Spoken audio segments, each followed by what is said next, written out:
Por que 50 tons, não é? Quem não ouviu falar desse filme, né? Eu até pouco tempo não tinha visto o filme, não tinha lido nada sobre ele, mas mesmo quem não leu, quem não assistiu ao filme, não passou, não é, incólume aos tais 50 tons, não é? Os 50 tons, eles atravessaram o planeta, eles sacudiram o planeta, não é? Eles tonalizaram o planeta. Impressionante.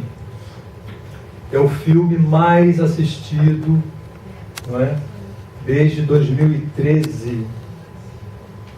É um filme que já rendeu 500 milhões de dólares. O Romance, que é uma trilogia, ele já vendeu, um dia o diário chegará lá, 100 milhões de cópias. 100 milhões, não é? Então, é no mínimo de causar, não é, um espanto, não é? O que esse filme tem, o que essa obra tem, não é, que causa esse furor erótico, porque todo mundo sabe que é de erotismo que se trata, não é? Um erotismo muito particular, não é? Porque é um erotismo produzido pela mulher, é uma mulher que escreveu o Romance, e é uma mulher que dirige o filme. Eu acho um dado muito interessante. Mulheres produzem erotismo, mulheres consomem erotismo. Por quê? Porque o filme faz um estrondoso sucesso, principalmente no público feminino. Não é a primeira vez que um filme sadomaso, não é? Passa por aí, não é? Recentemente teve,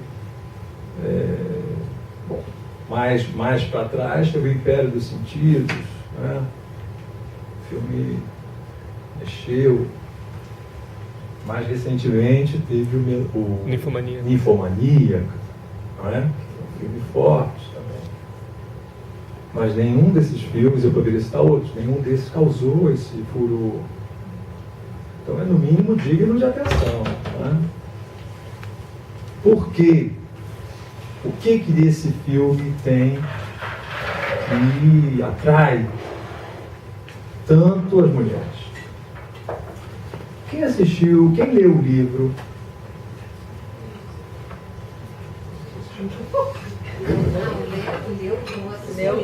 Quem leu o livro? Quem assistiu ao filme?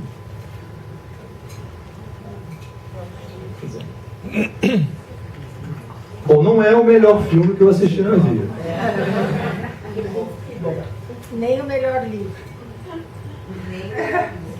Nem o melhor. Mas também não é o pior filme. Não é o pior filme. Bom, tá certo que, uma jovem, virgem, bobinha, se apaixonar por um milionário, sedutor, galante, dominador, não é assim um enredo assim super original. Não é? Mas o que eu proponho é a gente, independentemente do valor do filme, isso não vem, creio eu, ao caso absolutamente. É impressionante que muitas pessoas para quem eu falei que eu estava preparando uma fala sobre o filme, muita gente falou assim, esse filme é um lixo, e a pessoa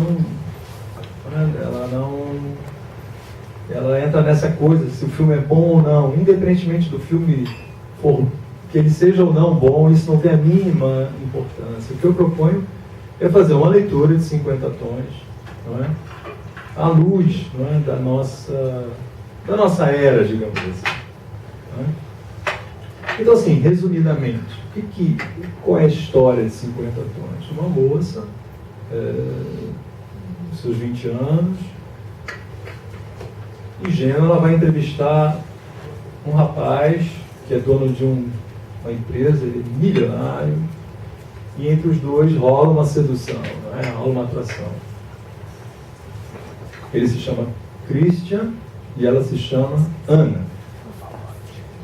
Eles remarcam o encontro, aliás, o Christian vai atrás dela, ela trabalha numa lojinha de ferramentas e tal, e propõe a ela o seguinte: eles vão ter uma relação mediada por um contrato. Um contrato vai definir a modalidade de relação, ele dominador, ela submissa.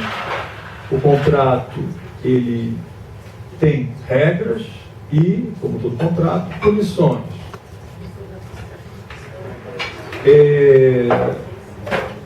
Esse contrato é confidencial. E o que é interessante é que ela pode refletir sobre o contrato. Ela pode levar o contrato para casa, pensar bem. Ele não obriga nada a ela. Ele deixa ela totalmente à vontade para assinar ou não o contrato. Ela então vai para casa, pensa e reencontra, e o filme começa a desenrolar dessa forma. Nesse contrato está estipulado uma prática de dominação, uma prática em que castigos vão ser impostos a ela, em que ela vai se submeter, não é, a chicotes, algemas, ela vai ser amarrada.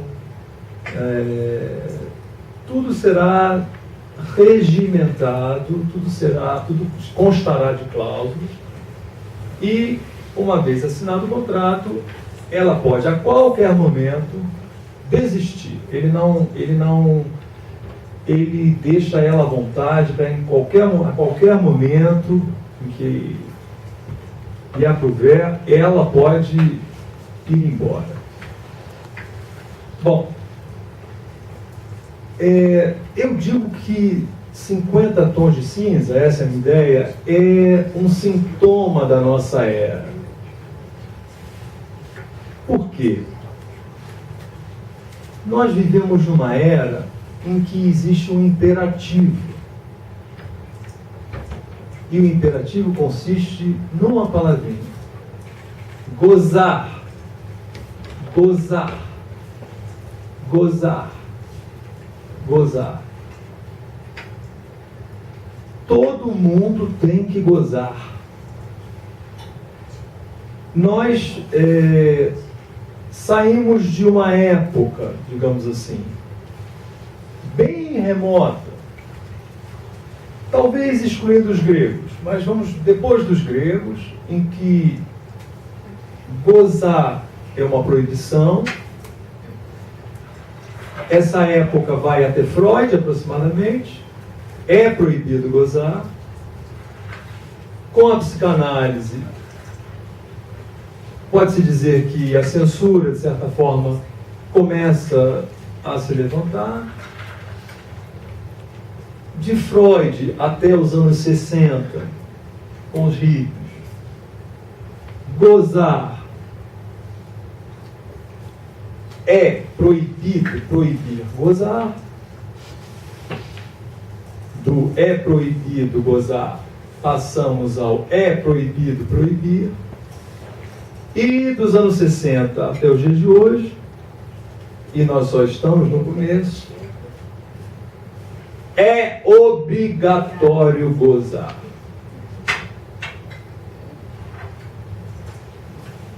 Eu me pergunto se, e essa é uma pergunta que nos preocupa a todos, né, em psicanálise, se muitos dos nossos sintomas atuais não advêm ou não têm uma estreita relação com esse imperativo, gozar. A depressão, por exemplo.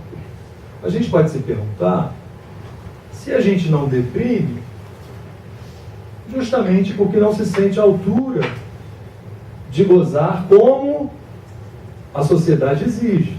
É claro que isso não abarca toda a depressão, evidente, mas é essencial. É essencial se pensar nisso. A gente não se sente à altura desse imperativo.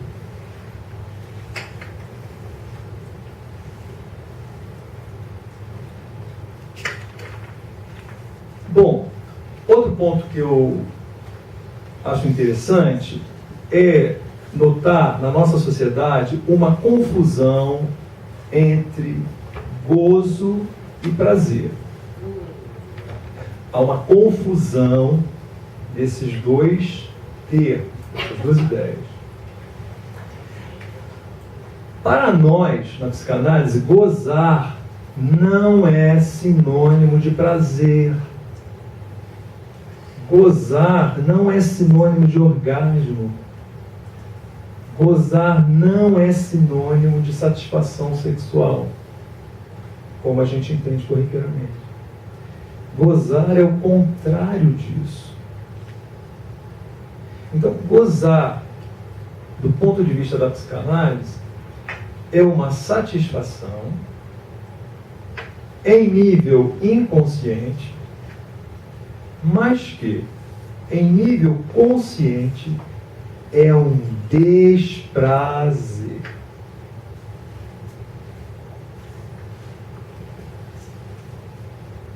Por exemplo, Christian adora um chicotinho. Adora. Ele tem na casa dele um playroom. Sabe o que é um playroom? Ele tem uma chavinha no bolso. Quando ele quer, ele abre o playroom. Digamos um quarto de festinhas, um quarto de diversões. E ele tem chicotes, as algemas, todos os tamanhos, todos os modelos, a cama, não é?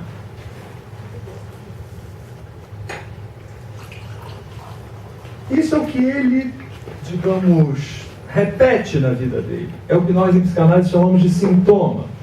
É aquilo que se repete na nossa vida. Então, podemos dizer que o sintoma de Christian é esse. Ele procura mulheres que vão ocupar a posição de submissa para entrar no playroom dele e para brincar com ele. Ele pega um chicotinho, dá umas chicotadas, isso tudo dentro do contrato, hein? Está tudo previsto no contrato. Não é saindo dando chicotinho assim, não. Por exemplo, ela não pode tocar nele sem a permissão. Se ela tocar, 6 chicotadas. É a punição. Certo? Então tudo é muito estipulado. Então, Christian não sabe qual é o gozo dele. Como nenhum de nós sabe qual é o nosso gozo. Christian é um cara triste, é um cara sombrio. A Ana fala com ele, mas você toca músicas tão tristes no piano. Ele é um cara sem, digamos assim, sem brilho. Ele tem uma vida chata. Monótona. Mas ele sabe, digamos assim, não o que o faz gozar. Ele sabe qual é o sintoma dele. É só isso que interessa a ele. Mulheres submissas que assinem um contrato e que joguem com ele a partida que ele estipula. Eu chamo 50 tons de cinza de 50 tons de um engodo. Por quê? Eu já disse o porquê. Porque a gente não sabe onde a gente goza. A gente não sabe nada dessa satisfação inconsciente que a gente tem com o sofrimento. A gente sabe onde a gente sofre. A gente sabe exatamente o que incomoda a gente. Christian sabe que se não for daquele jeito, a relação para ele não vai dar certo. Esse é o sintoma dele. mas ele não sabe o que esse sintoma diz. A que gozo esse sintoma, a que satisfação inconsciente esse sintoma não é remédio. Então o que acontece? Nós vivemos numa era em que gozo e prazer estão misturados.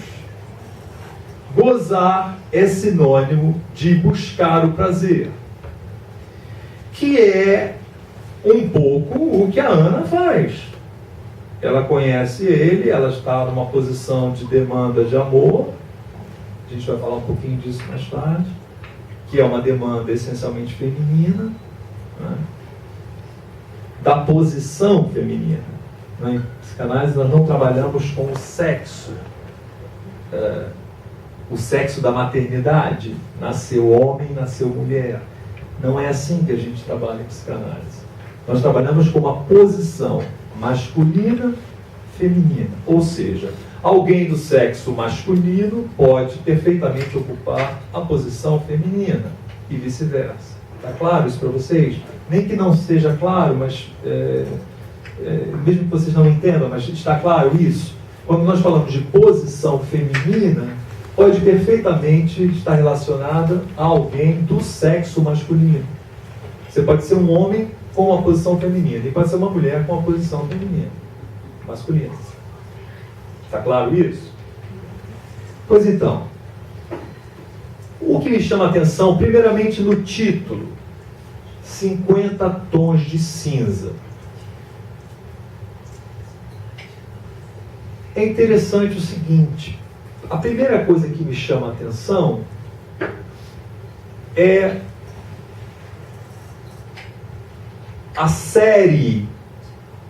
Existe uma série implícita nesse tom, nesse título, que são os tons. A ideia, e esse termo série é muito importante, porque a gente vai ver no filme várias referências a ela. As gravatas arrumadinhas na gaveta, em série, não é? Todas arrumadas. As camisas arrumadas milimetricamente, tom por tom, não é? Os carros de Christian na garagem, todos cinzas, também arrumadinhos, não é? As mulheres que passaram na vida do Christian, é uma série também. Ele diz que tem 15, já teve 15 mulheres, ele sabe. É uma série. Ele não investe na mulher, ele investe na série mulher. A gente vai voltar a falar um pouquinho disso. A série de chicotes, a série de algemas, a série de cordas. Não é? Então, 50 tons dá a ideia de que algo, uma cor, vai se desdobrar numa série de tonalidades. O título joga com uma ambiguidade em relação ao termo Grey. O título original é 50 Shades of Grey. No Brasil se traduziu por 50 tons de cinza, não é? Na verdade, tom em inglês é uma sombra, como a gente diz também, não é? Uma sombra.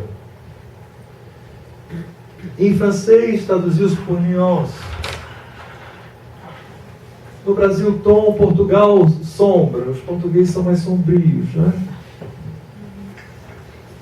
50 sombras de Grey. Mas o título ele brinca com uma dupla significação, porque Grey é cinza, mas é o sobrenome de Christian. É Christian Cinza. Então eu fiquei me perguntando, antes de assistir ao filme,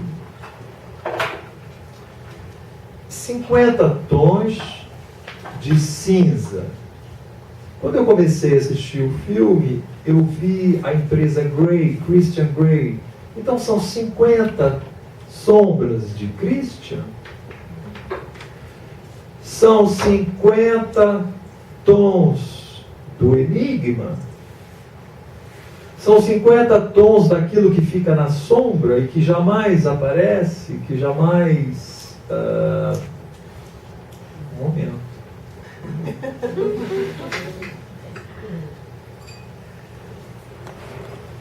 Pode secar a garganta. Tem que lubrificar.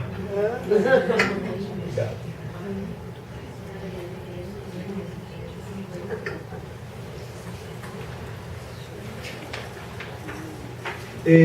Então, essa brincadeira que o título faz, não é? Com as sombras, me pareceu muito interessante, porque são 50 tons da cor, ou são 50 sombras daquilo que é enigmático em Christian? Eu deixo a pergunta no ar. Outra coisa que me pareceu muito interessante no título é a essência visual. Isso me chamou muita atenção. 50 tons. Não são 50 cheiros, não são 50 toques, não são 50 sabores. Que convenhamos, num ato sexual, o toque é muito mais pregnante, o cheiro é muito mais pregnante. A gente pode-se fazer amor ou fazer sexo, como vocês preferirem, no escuro, sem ver. Você não pode fazer sexo sem tocar. Mas o filme remete ao visual. E não me parece fortuito isso. Não é à toa que é...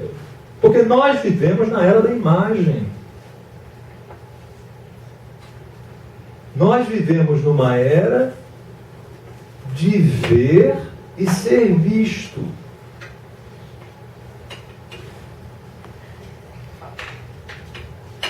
Tudo tem que ser mostrado. Tudo tem que sair da sombra. Tudo tem que ser trazido à luz. Tudo tem que entrar numa série de tons. A criatura faz uma cirurgia no joelho. Ela implanta uma prótese. E ela posta na página do Facebook a radiografia do joelho. Ela quer mostrar o pino que a desgraçada botou no joelho. É assim. Nós vivemos nesse mundo. Welcome. E não adianta bater pé, não adianta chorar, não adianta reclamar, não adianta dizer, ai meu Deus, mas por quê? O mundo é assim e é apenas o começo. É assim. A gente tem que lidar com isso. Não adianta reclamar, achar que vai voltar atrás. Não, vamos exercitar a leitura. Eu proíbo meus filhos da internet. Ótimo. Mas o mundo vai continuar a ser o mundo, a era da imagem. Mas, nós já ultrapassamos a era da imagem. Isso é lá para os anos 60, 70, 80. Vocês lembram do videocassete? Isso era a época da imagem. Você filmava, passava no vídeo. Na casa dos meus pais tinha um videocassete desse tamanho. Então o programa era levar um dia o videocassete para a casa de um amigo no final de semana, que a mãe ia viajar. Né? Então fazer uma festinha com aquele aparelho de videocassete. Porque ninguém tinha videocassete, era uma coisa rara. Mas nós já ultrapassamos isso. Nós estamos numa era em que o olhar se transformou em tela. O olhar não capta mais a imagem. É a imagem que capta o olhar. Onde há imagem, há olhar. Antigamente, onde havia olhar, havia uma imagem. Você está olhando, você está vendo alguma coisa. Hoje o olhar, ele foi fabricado pela tecnologia. E não adianta falar que é complô dos Estados Unidos, do capitalismo. Não é complô de ninguém. A tecnologia permite isso, gente. O olhar ficou plano. E é muito interessante, porque a fotografia do filme é muito caprichada. Os planos são bem planos. São achatados. Não tem muita profundidade esse filme. tudo é dado a ver, o escritório do Christian é assim. Não tem cortina. Vocês repararam que não tem cortina? Eu fiquei, gente, como é que a pessoa trabalha? Tudo bem, Seattle não tem, é frio, mas pô, o cara trabalha, não tem uma cortina, não tem um dia que bate sol, como é que é? Não. A casa dele não tem cortina, só lá no playroom, que é fechado, não tem janela, e o quarto onde a donzela vai ficar quando não estiver com ele. Aí tem um wallzinho. É o dogma da transparência. Tudo tem que ser visto, tudo tem que ser mostrado. O joelho da criatura, com a prótese, tem que ser mostrado. Os pau de selfie, os cacete A4.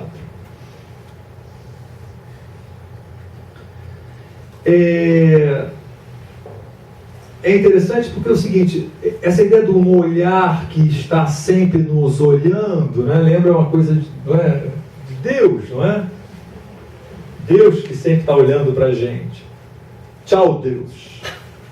Adeus, Deus. Não é mais Deus que olha o tempo todo para a gente, é a tela. A tela. Nem falo de televisão, computador. O celular não é feito mais para falar. Alguém fala muito no celular? Vamos ser sinceros. Gente, não. Quem é que aqui fala mais no celular do que manda mensagem? Mensagem com foto. Não é? Tudo bem, tem aquelas mensagenzinhas, estou chegando, estou saindo, já estou indo, e você? Ok, mas assim, vamos combinar. Mensagem sem foto. Não é? A gente quer o celular para ver e ser visto. Esse é o dogma do nosso tempo. É o imperativo do gozo, goze, e o dogma de uma transparência absoluta. O sujeito tem que passar pelo crivo da imagem. 50 sombras de Christian. O enigma do Christian tem que ser desvendado. Ele tem que ser desvendado. Esse ideal de uma transparência absoluta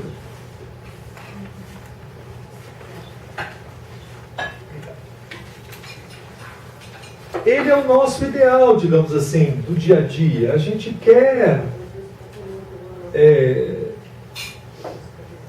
quer determinar aquilo que nos causa espanto em nós. A gente faz análise, a gente busca, a gente quer entender, não é? A gente quer saber por que a Ana, a neuróticazinha, ela quer entender tudo. Ela não entende por que o Cristo faz isso com ela. Ela fica, ela chora, ela liga para a mãe. Ela quer entender. Nós somos todos assim, a gente quer. Todos. Somos em grande parte assim. A gente quer entender, a gente quer dar sentido às coisas, não é?